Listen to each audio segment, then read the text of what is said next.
Red India TV, हर खबर सच्चाई की। वणीमध्ये नागरी सुविधांचा अभाव असतानाही पडत आहे नवनवीन लेआउट। वणी शहर व तालुक्यातील अनेक लेआउटमध्ये नागरी सुविधांची कामे न करताच त्यातील प्लॉटची विक्री करण्यात आली आहे। त्या लेआउटमधील नागरिकांना विविध समस्या भेडसावत असतानाच शहर व ग्रामीण भागात पुन्हा नवनवीन लेआउट पडताना दिसून येत आहेत। नागरी सुविधांची कोणतीही कामे न करताच त्या लेआउटमधील प्लॉटची बुकिंग सुरू करण्यात आली असल्यामुळे नागरिकांची फसवणूक होत असल्याचे दिसत आहे।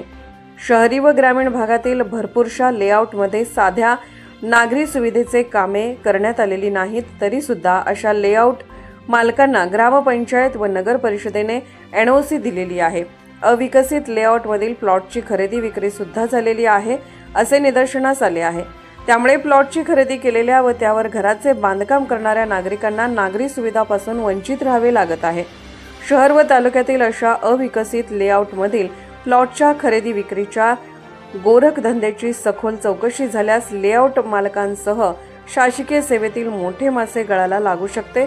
नागरिकांनी सुद्धा लेआउटमध्ये संपूर्ण नागरी सुविधेची कामे पूर्ण झाल्याशिवाय प्लॉटची बुकिंग किंवा खरेदी करू नये असे आवाहन फसवणूक झालेल्या नागरिकांकडून करण्यात येत आहे।